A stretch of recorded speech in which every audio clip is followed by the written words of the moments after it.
Olá pessoal, bom dia, boa tarde, boa noite a você que está nos assistindo aí através do seu celular, através desse aplicativo, que é um aplicativo que foi criado aqui no Jovem para atender uma necessidade muito especial, que é a necessidade de capacitação dos profissionais do nosso hospital. São centenas de profissionais e é um desafio gigantesco. Para quem não me conhece, eu sou o enfermeiro Tiago Cardoso, trabalho atualmente como coordenador do Núcleo de Segurança do Paciente aqui no Hospital Jovem Cohen. Também sou especialista em urgência e emergência. Eu quero agradecer, né, a oportunidade a mim cedida primeiramente pelo senhor prefeito, prefeito Matheus Assayag, a nossa vice-prefeita Vanessa Gonçalves, e através do secretário Cleito Florencio, através da nossa diretora queridíssima Áurea Figueiredo, né, nos deram esta oportunidade de estar à frente aqui deste programa, um desafio gigante, né, do qual nós temos aqui a responsabilidade de conduzir todas as ações do núcleo de segurança do paciente. E dentro do quesito núcleo de segurança do paciente, nós temos aí os protocolos de segurança do paciente. E a higiene das mãos, o protocolo de higiene das mãos é um dos pilares do trabalho da segurança do paciente no hospital. Então, não se pode falar de segurança do paciente sem o protocolo de higiene das mãos. E, claro, né, não posso deixar de falar aqui do apoio que temos recebido também aqui do Núcleo de Vigilância Epidemiológica do Hospital Jofre, na pessoa da enfermeira Michele Milena, do enfermeiro Tito Marcos, do enfermeiro da CCIH, que tem sido um parceirão, que também tem desenvolvido esse trabalho juntamente conosco nas enfermarias. Se você ainda não recebeu a visita nas enfermarias, seja UTI, seja centro cirúrgico, neonatologia, você vai receber a visita em loco, porque essa capacitação ela se divide em dois braços, que ela se estende num braço presencial e um braço teórico, que é o que nós vamos tratar aqui, certo? Então, assim, sem mais delongas, vamos ao curso. O protocolo de higiene das mãos é um protocolo maravilhoso para trabalhar, né? Muita gente aí confunde, a gente vai falar sobre a importância e qual é o objetivo. Qual é o objetivo da nossa capacitação? Capacitar esses profissionais para uma adesão correta, né, das práticas da higiene das mãos, promover redução de infecções relacionadas à assistência à saúde, fortalecer conhecimento técnico sobre indicações, métodos e momentos adequados, desenvolver habilidades práticas para a execução correta das técnicas recomendadas. 5. Sensibilizar a equipe quanto à importância da segurança do paciente e qualidade do cuidado. 6. Estimular a responsabilidade individual e coletiva na prevenção de riscos assistenciais e padronizar. 7. Padronizar condutas conforme protocolos institucionais e diretrizes vigentes. E aqui no 8º, contribuir para a construção de uma cultura de segurança sólida e sustentável no ambiente hospitalar. Essa capacitação teórica, ela vai acontecer em dois momentos, certo? Porque é extenso, o conteúdo teórico é extenso. Alguém pode achar que higiene das mãos é algo que não é muito simples, é só ir lá lavar a mão na torneirinha de qualquer jeito que já deu, tá tudo certo. Não é assim não, gente. Quando se fala de prestação de serviço ou melhoria da qualidade do serviço, prevenção de infecções relacionadas à assistência à saúde, que a gente vai falar já já, é necessário padronização. E para entender por que dessa padronização, por que de tanta, vamos dizer assim, de uma forma bem divertida, por que de tanta burocracia, por que de tanta coisa para chegar nisso aí, a gente tem que entender a teoria, né? Então a gente vai dividir em duas aulas aí. A primeira, no primeiro momento, que vai ser essa aula de hoje, nós vamos falar sobre a importância da higiene das mãos, aí, alguns aspectos epidemiológicos, os primeiros conhecimentos em hospitais primitivos, quem foram os grandes pioneiros do século XIX ou do século XIX, ou século XVIII, como assim queira dizer, né, que fundamentaram aí a questão da higiene das mãos. eu vou fazer uma recomendação também para você de um filme, né? Uma recomendação de um filme. E vamos falar sobre as evoluções dos guias e diretrizes nacionais e internacionais. No segundo momento, nós vamos tratar sobre uma apresentação que mudou, né? Lembrar que a higiene das mãos ela foi atualizada agora no 12º manual da Anvisa, né? Que fala sobre segurança do paciente e higiene das mãos, né? Então a gente vai verificar o que foi que mudou, agora recente, 2026, e a higiene das mãos com água e sabonete líquido ou espuma, a primeira técnica, como é que se faz, a segunda técnica também, higiene antisséptica das mãos com água, sabonete líquido ou espuma, fricção antisséptica das mãos com preparação alcoólica, como se dá antisepsia cirúrgica ou preparo pré-operatório, e o que é ponto de assistência e quais são os 5 momentos e como se deve usar as luvas, tá certo? A gente vai falar de tudo isso na próxima aula. Então vamos lá para a aula de hoje, beleza? Aqui, ó. Vamos começar pela definição. De acordo com a Agência Nacional de Vigilância Sanitária, Anvisa, a higiene das mãos é definida como uma medida primordial, isolada e de menor custo para prevenir a transmissão de micro-organismos e desenvolvimento de infecções relacionadas à assistência à saúde, englobando desde a higiene simples com água e sabonete até a fricção antisséptica com preparação alcoólica e antisepsia cirúrgica, com o objetivo de reduzir a carga microbiana e interromper a cadeia de transmissão de doenças no ambiente assistencial, correto? É muito interessante eu estudando sobre a higiene das mãos, nós vamos ver muita coisa, algumas coisas mudaram, né? Conceitos mudaram, para muitas pessoas, como eu falei, é algo simples que não tem tanta importância. Mas a gente, quando fala de higiene das mãos, a gente está falando exatamente de transmissão de patógenos, interrupção de transmissão de patógenos. Essa interrupção ela é fundamental dentro do nosocômio, que é, no caso, instituições hospitalares. Mas aqui tem um termo novo que está sendo utilizado, né, já há algum tempo, que já não é mais infecções nosocomiais, mas se trata das infecções relacionadas à assistência à saúde ou IRAS, né? Então, essas infecções, elas são o alvo deste curso. A interrupção das cadeias de transmissão através aqui desta prática é o nosso objetivo. E diminuindo, assim, a incidência. A gente tem que entender que quando a gente fala de infecções relacionadas à assistência à saúde, a gente vai falar sobre bactérias multiresistentes, né? Eu acredito que aqui no nosso hospital, com certeza, vamos dizer assim, todos, por que não dizer quase todos os hospitais que existem, né, já são catalogados, já são identificados bactérias multiresistentes. Está falando de bactérias resistentes a antibiótico de múltiplo aspecto, né? Aquele antibiótico que a pessoa, como um exemplo aqui, a vancomicina, né? Então, antibióticos que são pesadíssimos, antibióticos que são ali, vamos dizer assim, as últimas linhas de defesa que um médico pode estar, a equipe médica, né, na sua terapêutica, pode estar utilizando para tentar salvar a vida daquele paciente. Mas quando a gente fala de interrupção de cadeia de transmissão, a gente está falando, gente, de que é através desse contato, né, que muitas vezes o profissional, ele leva essa doença do paciente, de um paciente para outro, ou até para si mesmo, né? Quem não se lembra aí da Covid-19, quando a gente viu aí mais de 180 mil profissionais de saúde no mundo morreram através de contaminação dessa infecção, que também é conhecida assim, a Covid-19, como uma infecção relacionada à assistência à saúde. E lembrando como a gente se cumprimentava, né? Toca aqui no antebraço, o soco bate, lembrando desses momentos onde realmente era uma preocupação de não levar contaminação para casa.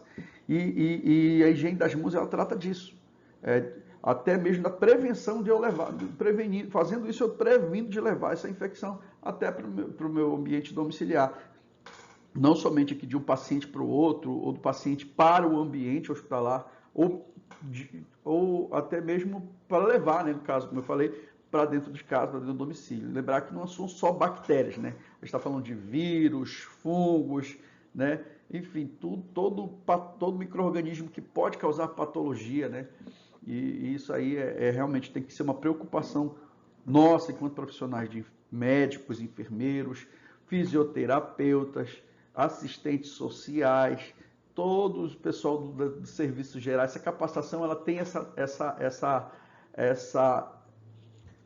ela tem esse cunho, esse objetivo. Não é só o de capacitar os profissionais da enfermagem, como pode ser assim dizer, mas a gente também está pensando em todo o corpo que trabalha dentro do hospital. Em algum momento, se você trabalha no hospital, seja na portaria ou recepção, triagem, seja no laboratório, mando um abraço aos nossos amigos do laboratório, seja os colegas assistentes sociais, fisioterapeutas que fazem aspiração orotraqueal, os assistentes sociais que levam, muitas vezes ajudam a levar uma mala, pega na mão, cumprimenta ali os acompanhantes e os pacientes ao fazer as suas visitas diárias, né? Todos os profissionais, todos que trabalham dentro do hospital, têm que ter essa consciência. Então, essa capacitação, ela visa todos. Então, você está aqui assistindo, pode ter certeza que vai te servir até mesmo para concurso, tá certo? Já vi várias questões relacionadas à questão da higiene das mãos caindo em concurso também. Então, vamos lá. Você vai ser certificado. Depois do final desse curso, você fará uma prova. E se você obtiver mais de 70% de acerto de questões, você vai ser certificado. O que é muito legal aqui por meio desse aplicativo que a gente desenvolveu. Vamos lá? Então, aqui, como a gente tem falado, né? Para que a gente venha entender melhor onde que a gente se encontra em relação à lavagem à higiene das mãos, né? Até o termo correto que se diz não é nem lavagem das mãos tão somente, porque não existe só a técnica de lavagem das mãos, existe a higiene simples das mãos com água, sabonete líquido, espuma, como a gente já viu lá atrás no enunciado, né? Existe a higiene das mãos com água, sabonete líquido, espuma e antisséptico, fricção das mãos com preparação alcoólica, né? Sem necessitar enxaguar, a antisepsia cirúrgica com produto à base de álcool ou com o degermante, né? Então são várias técnicas diferentes, não pode falar só, é só lavagem das mãos, não é assim que se fala mais. Você é profissional que trabalha no hospital, então você tem que saber que você não está aqui num ambiente livre de contaminação e que existem técnicas padronizadas para você melhorar ou qualificar o seu atendimento, qualificar o seu serviço dentro do hospital. Então a gente vai ver que para que haja uma qualidade nos serviços de saúde, melhoria da questão da segurança do paciente, a gente precisa trabalhar aqui essa barreira de contenção às infecções relacionadas à assistência à saúde, evitando esses eventos adversos. É aqui que a gente vê que a segurança do paciente, ela qualifica o serviço de saúde, porque trabalhando esse pilar, que é a higiene das mãos, juntamente com a CCIH, é que a gente vai, em falar de CCIH, a gente vai perceber que dentro da legislação, tem uma legislação de 2010 que tornou obrigatória a higiene das mãos com álcool gel. Se para mim é importante quanto segurança do paciente, para todos nós aqui, enquanto programa ou núcleo de segurança do paciente para a CCIH é muito mais, porque é o carro-chefe, meu colega tipo costuma dizer, é o carro-chefe da CCIH, é a higiene das mãos. Então a gente vê que fazendo a adequada higiene das mãos, a gente vai evitar que essas infecções se tornem eventos adversos. O que são esses eventos adversos? São os incidentes que atingem o paciente e causam algum tipo de dano. E o que tipo de dano causa infecção relacionada à assistência hoje? O que pode acontecer é uma infecção, né, no paciente que advindo dessa contaminação cruzada, esse paciente pode vir a desenvolver uma septicemia. Né? Ele pode desenvolver ali um problema sério, com uma infecção grave que pode levá-lo à morte, inclusive. Pode levá-lo a comprometimento de órgãos internos, comprometimento de órgãos vitais, como rins, fígado, porque imagina que se a pessoa é contaminada por uma bactéria multiresistente, ela vai ter uma dificuldade, né, e até combater esse agente, e isso vai desprender custos, gastos operacionais com o médico propriamente dito, né, que é um gasto, né, com relação a matéria, a recursos humanos, né? Aí vem um gasto com antibióticos, esses antibióticos para combate de bactérias multiresistentes, ele é caríssimo, né? Aí vem a questão, todo o equipamento, tudo que poderia ser evitado afetado, muitas vezes, dentro do nosso Sistema Único de Saúde, passa então a se tornar um evento adverso que agrava o estado desse paciente. Todo evento adverso, ele deve ser notificado pela segurança do paciente. Quando fala assim, notificação de segurança, mas isso é só com o enfermeiro Tiago, é só ele que tem que notificar. Negativo. Todos nós temos essa obrigação de notificar qualquer incidente que gerou um evento adverso, um malefício, um prejuízo ao paciente, e esse prejuízo ele tem que ser informado, ele tem que ser notificado. Até para que a gente tenha um feedback de quantos eventos aconteceram, quais foram esses eventos e como a gente vai trabalhar para que eles não ocorram mais.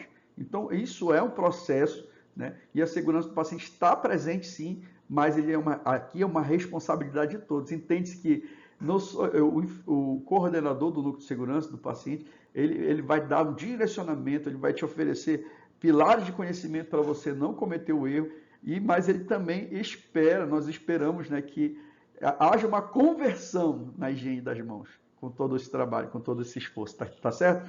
E o que vai culminar na qualidade do serviço, como nós falamos antes, né? Qualidade do serviço, e isso aí é o nosso objetivo principal. Então, dando uma olhada aqui no panorama das infecções relacionadas à assistência à saúde, nós vamos ver que temos aqui a sepse, né? E as Covid-19, né? Então, vamos lá. Em 2015, esse escritor aqui, o Storr, juntamente com o Kiefer, ele fez uma pesquisa onde ele percebeu que no mundo, milhões de pacientes são afetados anualmente e a alta mortalidade e custos elevados, né, como a gente já falou, referente aqui às infecções sepse e Covid-19, né, que também é uma infecção relacionada à assistência à saúde. Então, tudo isso aqui, esses milhões de pessoas, né, e até um alerta, né, que foi colocado, né, pela Organização Mundial da Saúde, que cada ano esses números só aumentam, né, eles não diminuem, até porque as bactérias multiresistentes só aumenta o número de bactérias multiresistentes, né? E assim, é uma preocupação da Organização Mundial da Saúde. E tinha-se até feito uma pesquisa em relação a isso daí, estipulando que até 2050, mais ou menos 100 milhões de pessoas podem estar sendo afetadas por infecções relacionadas à assistência à saúde. Os gastos são terrivelmente exorbitantes, né? Então aqui, a Organização Mundial da Saúde também, ela em 2020, ela compila aqui 1 a 4 casos de sepse, que é aquela infecção grave, né, que se instala no organismo da pessoa. Ela está associada à assistência à saúde em si. O Centro de Controle de Doenças, Centro de Controle e Prevenção de Doenças, em 2021, lá dos Estados Unidos, o CDC americano, ele vai falar que 1 a cada 31 pacientes hospitalizados lá nos Estados Unidos, né, eles também adquiriam infecções relacionadas à assistência à saúde. Aqui a Organização Mundial da Saúde, em 2022, vai falar que a cada 100 pacientes, 7 de alta renda, 15 de baixa ou média renda adquirem essas infecções e 1 a cada 10 evolui para óbito. Quer dizer, que não importa ali a questão muitas vezes, de quanto a pessoa despende de recursos, né? Se ele é de baixa renda, alta renda, em algum momento ele pode ser alcançado aqui pela questão dessas infecções relacionadas. É claro que um índice menor aqui para os pacientes de alta renda, mas até eles, em hospitais, vamos dizer assim, particulares, muitas vezes, né, podem evoluir para óbito, para morte, né, quando se trata de infecções relacionadas à assistência à saúde, tá bom? Isso aqui é um número alarmante. E a OMS, em 2022, vai falar sobre as situações da UTI, que diz que até 30% dos pacientes podem ser afetados. Entre as pessoas que têm maior risco estão os neonatos, com a incidência de 2 a cada 20 vezes maior em países de baixa e média renda. Graças a Deus aqui a nossa neonatologia, nossos colegas são muito preocupados com a higiene das mãos. Hoje mesmo eu estive com eles, nós pudemos ali ter uma conversa e dizendo que nunca foi registrado que um neonato teria desenvolvido algum tipo de de patologia baseado aí na questão das infecções relacionadas. Graças a Deus, mas a gente tem que continuar elevando o nosso índice, tá certo? A nossa qualidade de serviço, elevando a nossa qualidade. E Mercury, ele também em 2020 vai falar que 48,7% dos casos adquiridos no hospital, das sepses, né, em UTI, são adquiridos nos hospitais, e 24,4% são adquiridos na UTI desses hospitais. Quer dizer que a UTI aqui também entra em evidência, né? 24,4% adquirido na UTI.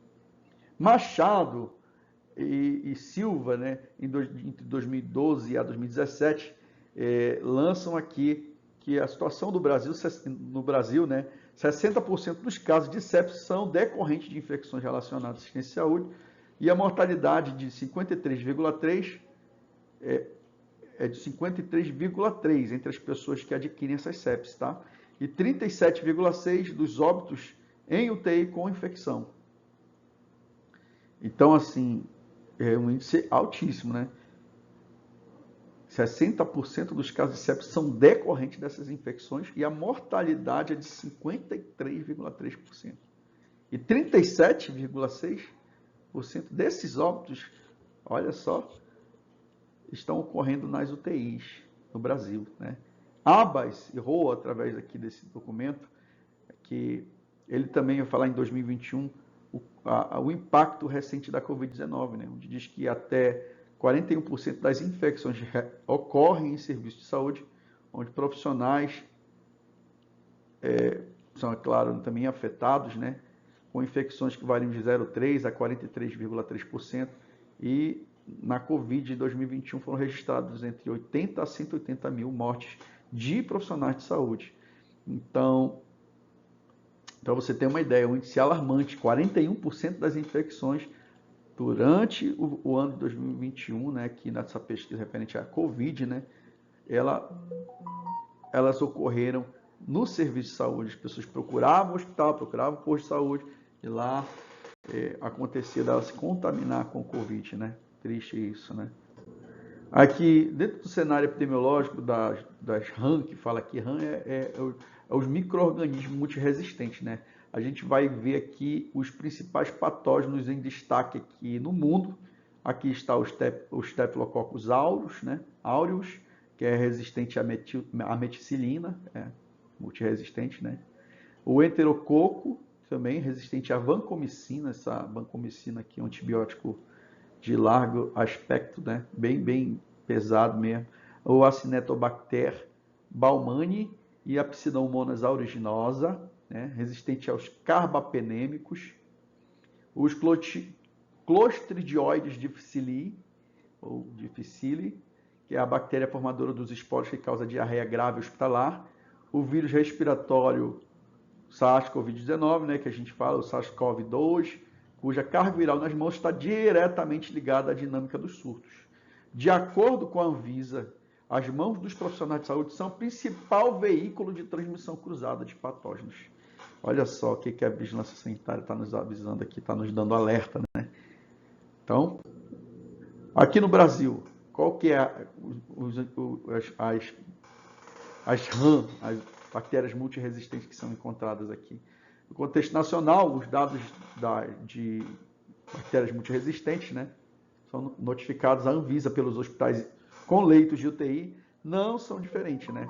Dentre os micro-organismos notificados, 82,9% dos Acinetobacter SPP, 40,5% de Pseudomonas aeruginosa, olha a Pseudomonas aí, 60,5% a Klebsiella pneumoniae, e causadores de infecção, que são os causadores de infecções de corrente sanguínea associados a catéter central, que são resistentes aos carbapênicos. Além disso, 60,7% dos Staphylococcus coagulase negativa e 58% dos Staphylococcus aureus são resistentes à oxacilina, segundo a Anvisa 2023, documento recente.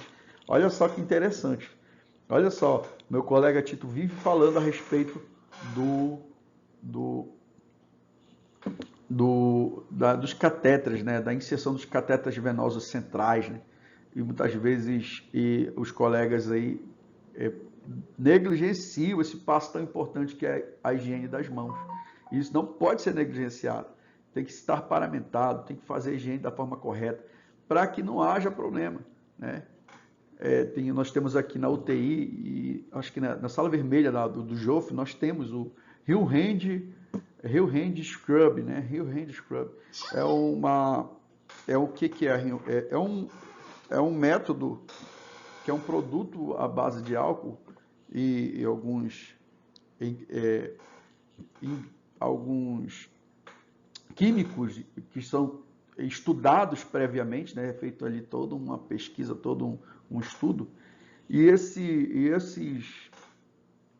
produto ele faz um trabalho de degermação, garantindo que não haja, que num procedimento desse totalmente invasivo e até cirúrgico, o médico possa fazer com segurança, faz a higiene completa das mãos, do antebraço até o cotovelo, né? Então, todo o antebraço é higienizado e aí o médico tem essa facilidade num curto período de tempo, ele faz a higiene completa das mãos, a gente vai demonstrar na próxima aula como é que é isso aí, e pode fazer o procedimento. E como é importante aqui, né? Olha só, infecções de corrente sanguínea associada à catéter central. Isso também, por que não falar dos curativos de catéter central, né? Que é um procedimento extremamente importante e que muitas vezes também nossos colegas enfermeiros, nossos colegas que precisam dar uma atenção aí, Jof Coen, bora lá. Quando a gente vê o curativo, tem que ser feita a troca diária desse curativo, né? Por quê? Porque pode, havendo ali o acúmulo de bactérias, muitas vezes até por uma necessidade mesmo, sangrou, né?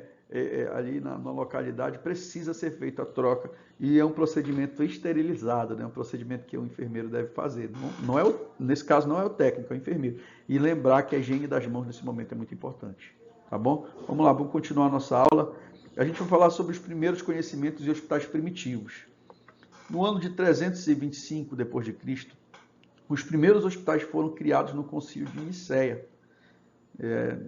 Nessa época, foi identificado que eram espaços de caridade construídos perto de catedrais, sem separação por gravidade de doença e com higiene precária.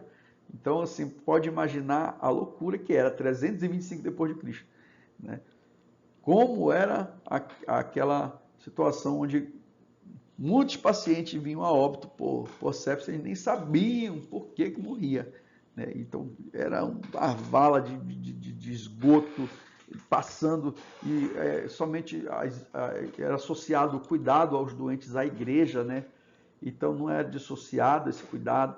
Então, se dava ali baseado no achismo, né?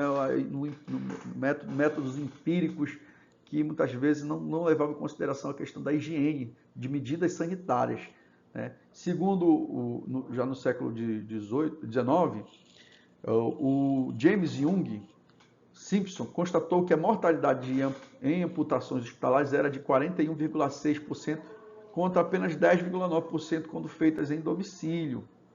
Então, essas mortes, esse James Young aí, ele vai perceber que na época aí tinha amputações que eram realizadas, né? E ele percebe que lá na casa das pessoas, em relação ao hospital, o índice era muito, muito maior. Como assim? Ele foi procurar saber, né? Realmente ele pôde identificar que havia uma correlação com impurezas do ambiente, mas não ficou claro ainda ali para ele, né? Vou falar aqui. Esse rapaz aqui, eu quero chamar a atenção para ele, ele era um médico húngaro, né? Um obstetra húngaro. Ele foi o primeiro a identificar o modo de transmissão da febre puerperal, né? Essa febre puerperal era causada por partículas cadavéricas presentes nas mãos dos estudantes de medicina, que adentravam a maternidade diretamente para as salas de autópsia. Então, o Ignaz Semmelweis, Ignaz Philipp Semmelweis, né? ele é conhecido como o salvador das mães, né? Esse médico, ele é muito interessante essa história, porque ele trabalhava no hospital de Viena e ele percebeu que uma maternidade, onde havia prestação de cuidados da enfermagem ali naquela maternidade, o índice de mortalidade era menor que no hospital onde ele trabalhava. E aí ele foi fazer uma visita, percebeu lá que realmente tinham medidas sanitárias adotadas, a questão da higiene das mãos, entre outras, né?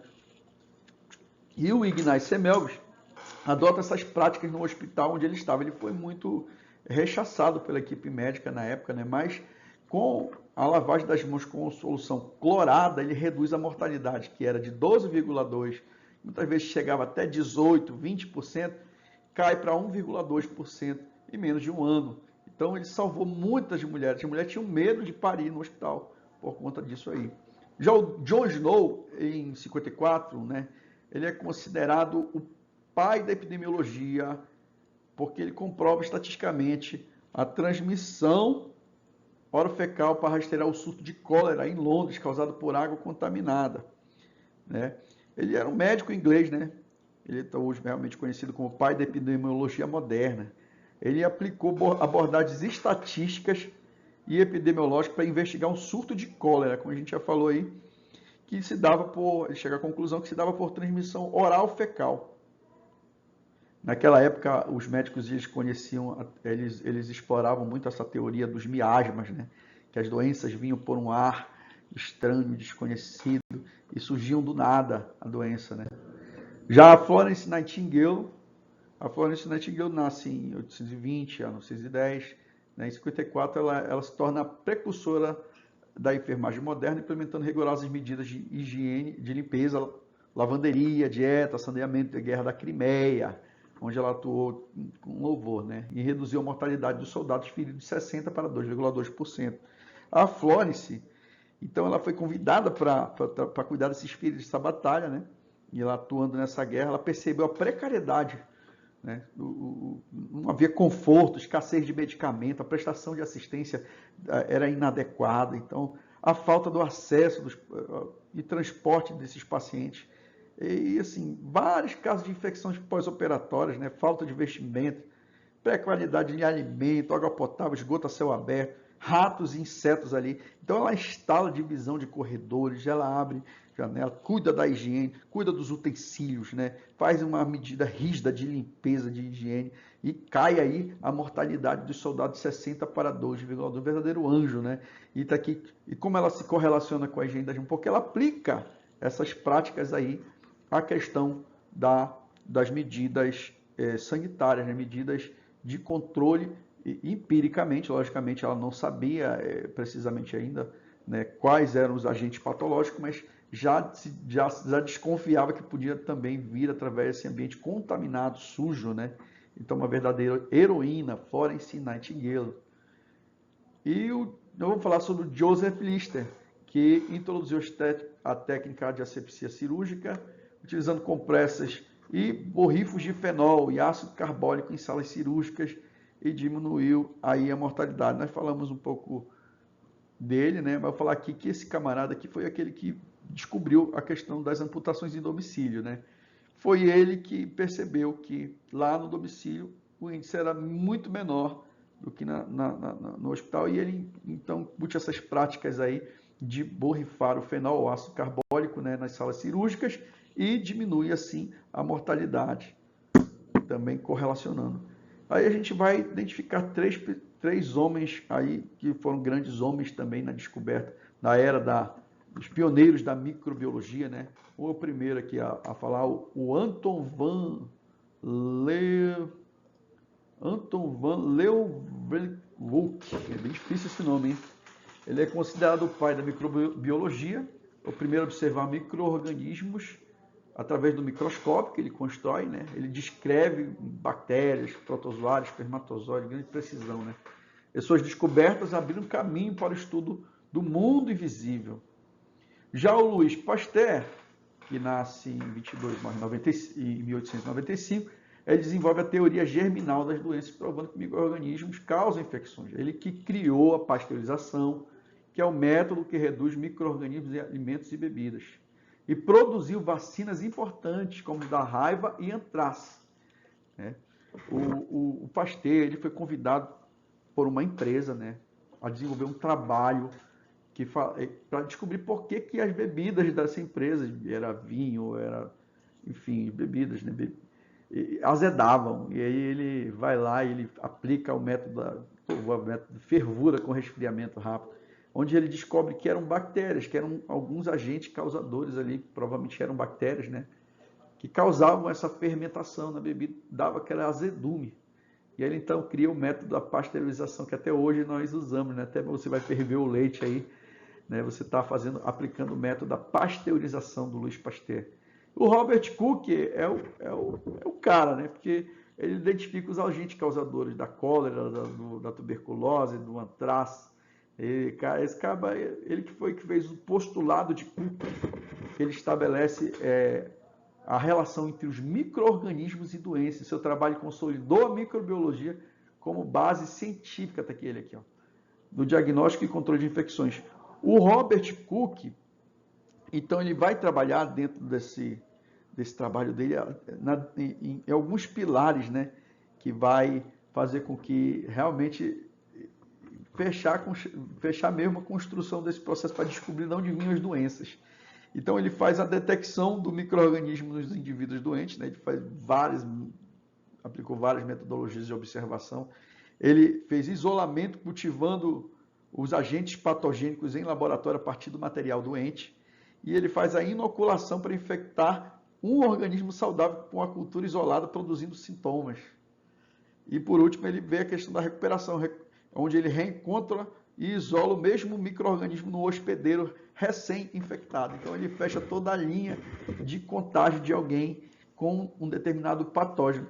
E aí ele descobre, de fato, qual foi o patógeno que causou a doença.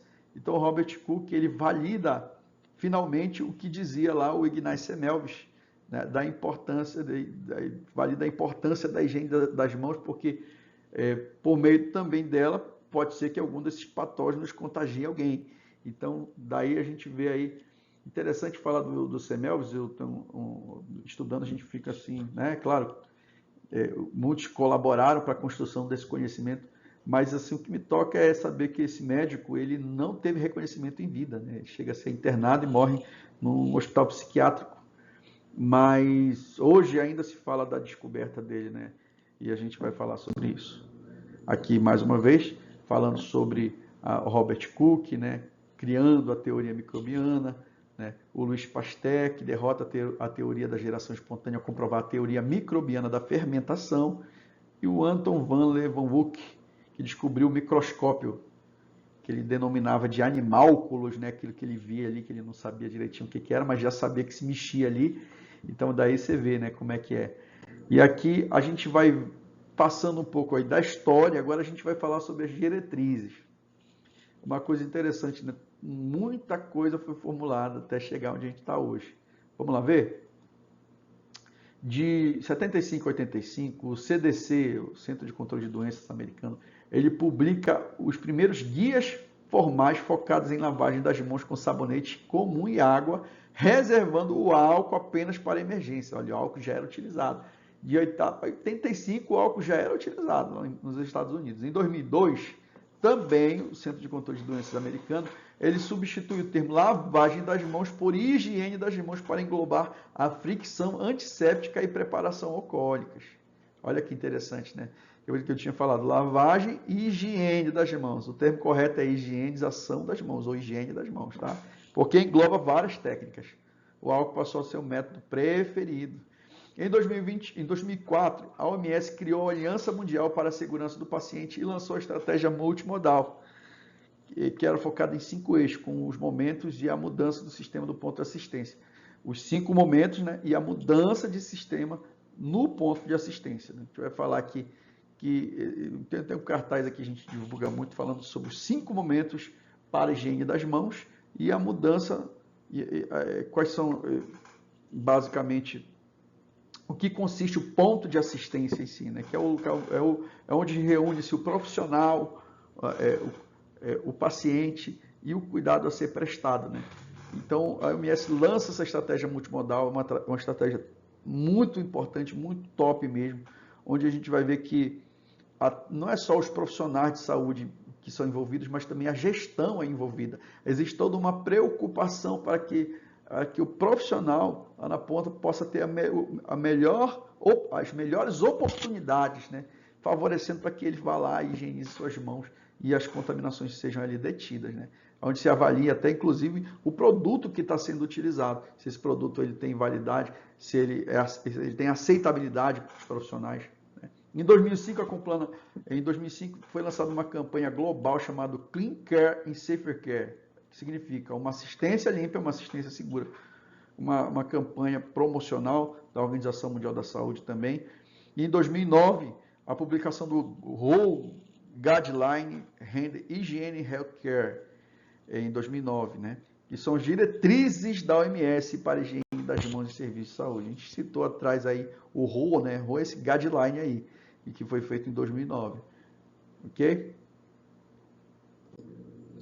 Então, quais são as evoluções ainda no Brasil, né? A gente falou lá, os guias internacionais, agora nacionais, tá, galera? Nacionais. Então, aí, em 1989, o Ministério da Saúde publicou o manual pioneiro Lavar as Mãos, informações para profissionais de saúde. Já tinha uma preocupação na década de 80, início da década de 90, acompanhando o CDC lá nos Estados Unidos. Em 98, a portaria 2616 estabeleceu as diretrizes nacionais mínimas e normatizou a prática no seu anexo 4. Em 2010, a Anvisa publicou o CDC, a RDC número 42 de 2010, tornando obrigatória a disponibilização e preparação alcoólica para a fricção antisséptica em todo o serviço de saúde do país. Em 2013, a criação do Programa Nacional de Segurança do Paciente, que é a publicação da RDC 36 de 2013, oficializando o protocolo para a higiene das mãos como um dos pilares da segurança do paciente. Em 2014, então, a Anvisa vai falar, a Anvisa e a Organização Pan-Americana de Saúde, né, vai criar também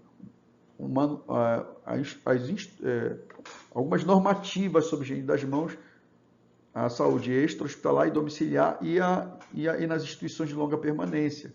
Em 2016, a Anvisa também já vai falar sobre a autoavaliação das práticas de higiene das mãos. Em 2017, a Anvisa vai falar sobre a segurança do paciente em serviço de saúde, como posso contribuir para aumentar a segurança do paciente. Então, uma série de documentos. 2018, nota técnica da Anvisa, a nota número 1 de 2018. 2020, outra nota técnica falando, número 4 de 2020. 2022 e 2023 vão falar sobre o relatório da implantação nacional da estratégia multimodal de melhoria de higiene das mãos do serviço de saúde para a segurança do paciente. Então, outra vertente aqui da Anvisa, sempre preocupada com a higiene das mãos, né? Em 2024, a Anvisa lançou outra nota técnica, a 5 de 2024, que fala sobre higiene das mãos em serviço de saúde.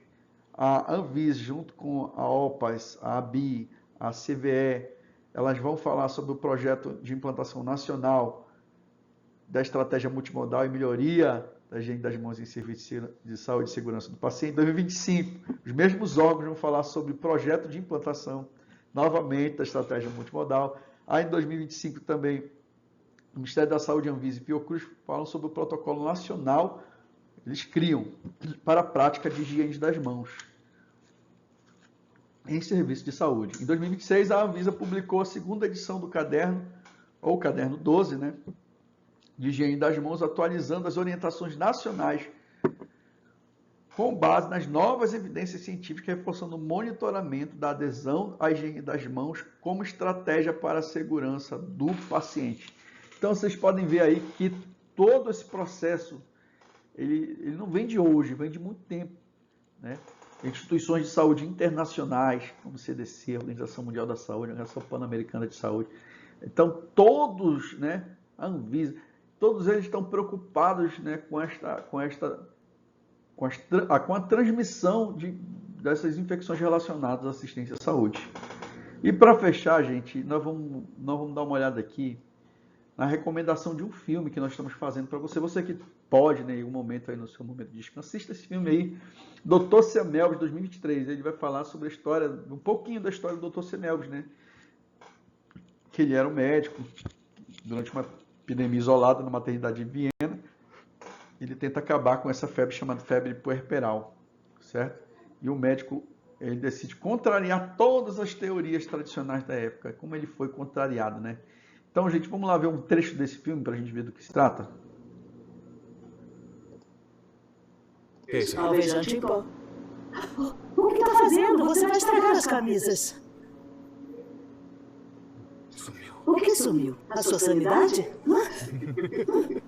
O cheiro de cadáver! O cheiro de cadáver! O sabão não adianta nada contra a cadaverina, mas se a gente lavar as mãos com água sanitária, ninguém aqui vai morrer. Lavar as mãos é uma descoberta científica. Com o alvejante em pó, nós podemos preservar a vida de mães e crianças. Você pode provar tudo isso? Em breve eu vou poder, mas por enquanto todo mundo aqui tem que lavar as mãos com isso. Como você pode achar que vamos aceitar esse tipo de palhaçada, professor? O que tem a perder? Vale a pena tentar. Se eu tiver errado, eu mesmo me demito, mas se eu tiver certo, nós vamos salvar milhares de mães aqui. Volte para a dissecação de corpos, Samuel Weiss. Ou eu mesmo vou ter que arrancar você daí. Você não está entendendo? A infecção na mão de Jacob era igualzinha à dos pudeduns das mulheres que morreram, Clay. E o que isso prova? Que estamos trazendo o agente causador da sala de dissecação. Você ficou maluco, doutor? A minha filha morreu nos meus braços junto com o meu neto. Você está me dizendo que fui eu que matei os dois? É possível que sim. Você perdeu o juízo. Você está chamando a mim e a seus colegas de assassinos e espera que eu aceite sem O problemas? que eu espero é que o senhor me ajude a provar a minha teoria para salvar vidas. Então prove, mas em outro lugar. Você está dispensado. Escuta só, de agora em diante, isso aqui vai ter que ser desinfetado com alvejante em pó. Mas isso vai custar muito mais. Quero saber quem vai pagar por isso. Tá bom.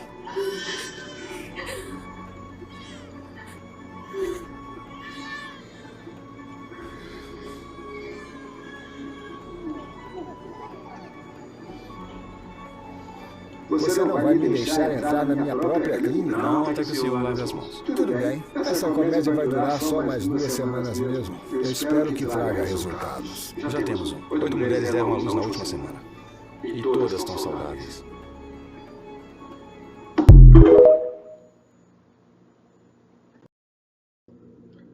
Então, gente, aqui estão nossas referências, né? Eu quero agradecer de antemão a todos que estão aí nos ouvindo. Uma mensagem final para vocês aí. Ser profissional de saúde é emprestar as suas mãos para cuidar da vida de alguém, com a certeza de que nenhum esforço é vão. A sua dedicação silenciosa nos corredores do hospital constrói os milagres que os pacientes levam para casa. Lembre-se disso quando você for cuidar de alguém. Lembre-se que você faz a diferença, o seu cuidado faz a diferença.